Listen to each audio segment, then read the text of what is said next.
Antes de ver este video quiero que sepan que voy a hablar de la iglesia y si son beatas cucarachas de la iglesia o algo relacionado, la verdad no lo ven, que van a hacer unos corajes. Eduardo del Río fue ateo y gracias a Ríos muchas personas, así como yo, somos ateos. La iglesia y otros cuentos es un libro en el que Ríos explica muchas cosas de la iglesia que la gente en realidad pues nunca sabe. Resumiendo, en este libro se habla, por decirlo así, mal de la iglesia, pero no es que se hable mal, sino que se habla lo que en verdad ha sido la iglesia a lo largo de su historia. La iglesia y otros cuentos, un libro escrito por Eduardo del Río García. Y vamos a decir lo que es la iglesia. Se autodefine como la sociedad de los verdaderos adoradores de Dios, fundada por Jesucristo para difundir su religión. La iglesia explota comercialmente a Cristo. Según dice la iglesia, Jesucristo mismo fundó la iglesia. ¿Cómo y cuándo?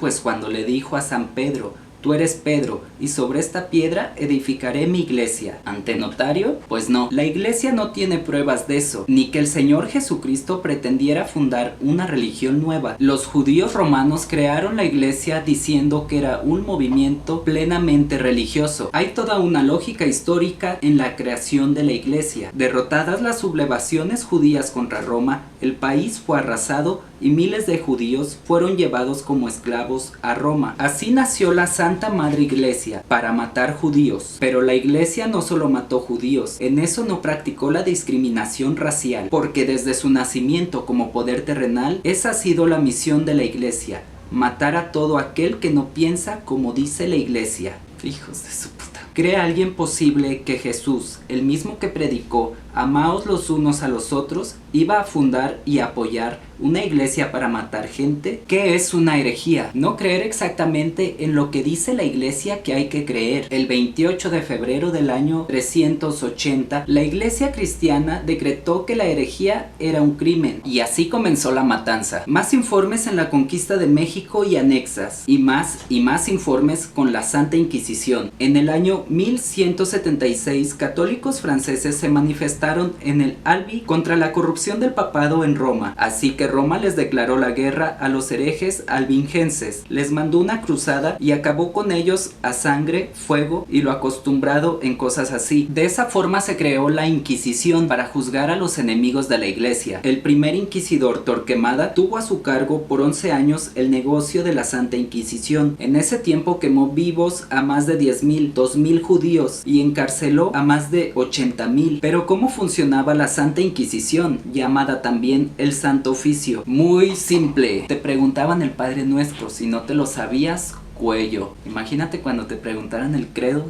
Verga. El proceso para quemar vivo a un hereje era el siguiente: fulanito acusaba a sultanito de cualquiera de esos delitos. Sultanito me contó un chiste del Espíritu Santo. Al día siguiente, sultanito era llevado al tribunal, donde no se le decía quién lo acusaba, pero como tampoco se le decía de qué estaba acusado, sultanito nada podía confesar. Además, no tenía derecho a usar abogado. Los castigos variaban desde el destierro hasta la pena máxima, que por lo general se llevaba a cabo en un brasero o fogata, y así por el estilo. Cualquier pretexto era bueno para condenar a la gente que se atrevía a pensar distinto de lo permitido. La iglesia comerciaba con lo que fuera. Comenzaron a vender indulgencias. Era un tipo de cheque que ayudaba a quien lo comprara a llegar más rápido al otro mundo, sin hacer tanta fila pues Martín Lutero, monje agustino alemán, estaba bien enojado contra la iglesia católica porque ésta se había convertido en un negocio. Con el fin de financiar la construcción de la Basílica de San Pedro a costillas del pueblo, como siempre, alguien inventó un negocio padrísimo: vender las entradas al cielo, o lo que es lo mismo, el derecho de apartado. El papado emitió millones de boletos que se pusieron a la venta por toda Europa. Boletos de 100, 200, 500, 1000, 2000 días de indulgencias. Es decir, si usted compraba 1000 días de indulgencias, a su llegada al purgatorio se le descontaban de su espera y no tenía que hacer tanta antesala para entrar al paraíso. ¿Y a poco la gente se creía eso? ¿Por qué, si la iglesia tiene dinero, pide a sus seguidores más lana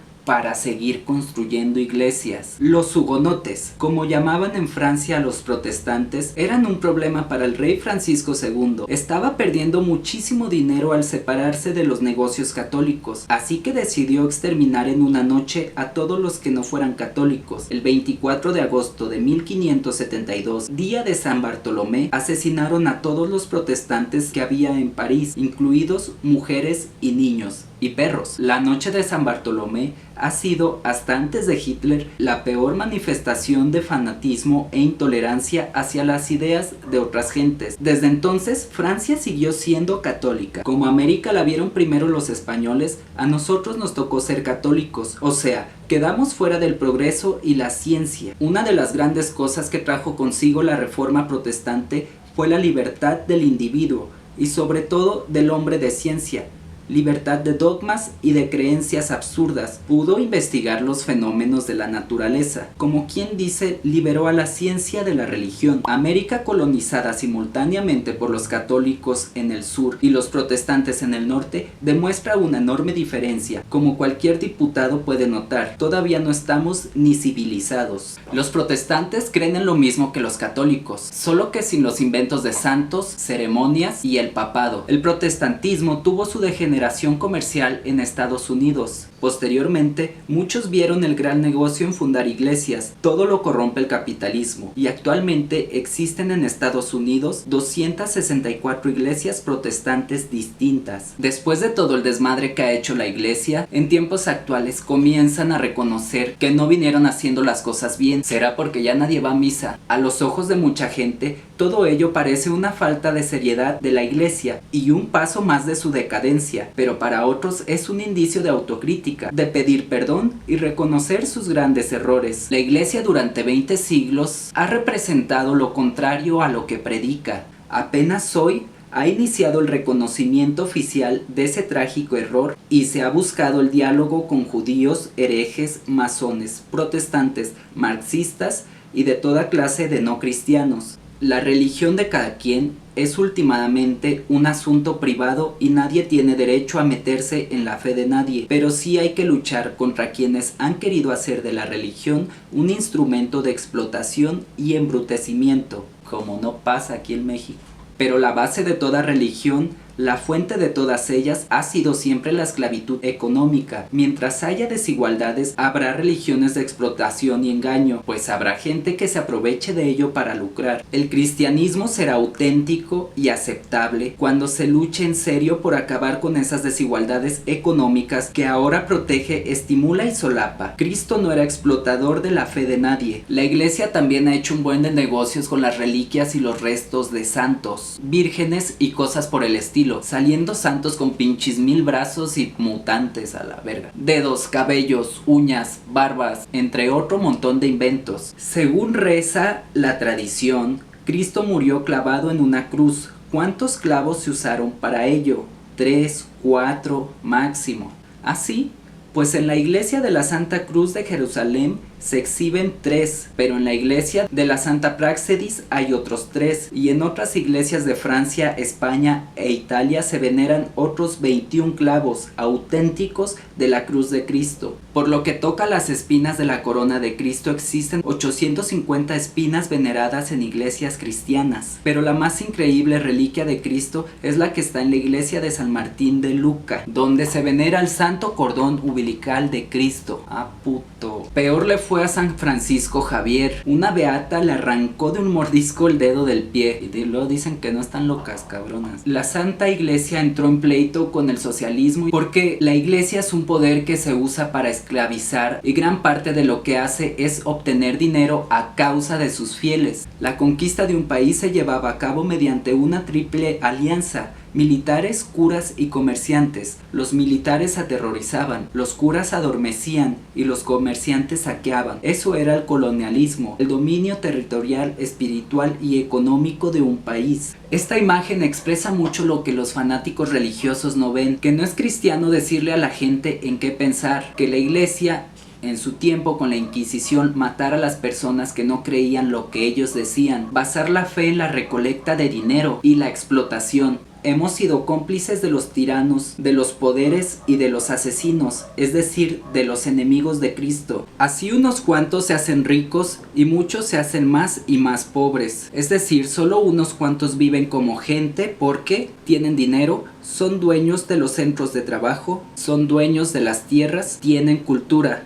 Cualquier parecido con el México en el que vives es pura coincidencia. Ese sistema de trabajo donde unos pocos se hacen ricos a base del trabajo de muchos atarantados, llámese capitalismo o explotación del hombre por el hombre, desempleo al cerrar las fábricas, hambre, crímenes, alcoholismo, mortalidad y desnutrición infantil, violencia cuando el pobre se revela a ese estado de cosas. Como solución, Marx propuso el socialismo, o sea, la toma del poder político y económico por las clases explotadas y la planificación de la economía. No, pero eso no es cristiano. ¿Para qué una sociedad quería igualdad? La Iglesia condenó las ideas marxistas y socialistas porque eran una amenaza a sus intereses como parte de la clase dominante, como iglesia rica y explotadora del ser humano. En efecto, Marx dijo que para llegar al socialismo había que dejarse de toda clase de ideas religiosas y que Dios salía sobrando en el socialismo.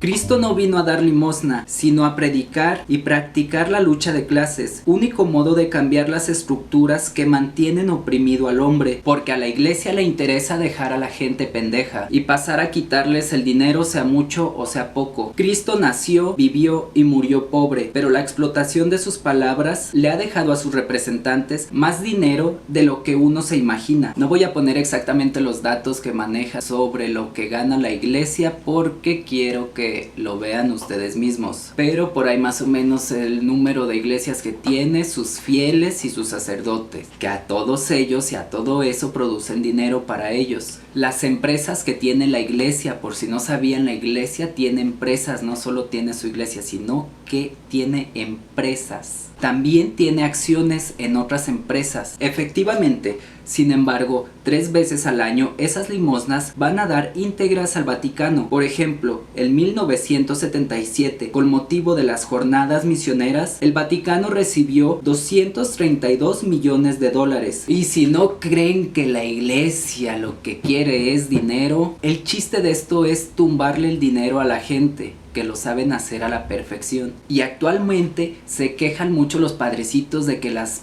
personas ya no van a misa. Se quejan tanto porque ya no obtienen las mismas ganancias que tenían anteriormente. Ahora que si no comprenden eso, pronto vendré a hablarles sobre otro libro de estos del anticristo. Y si no les da miedo que los linchen, denle un me gusta o compartan este video. Nos vemos.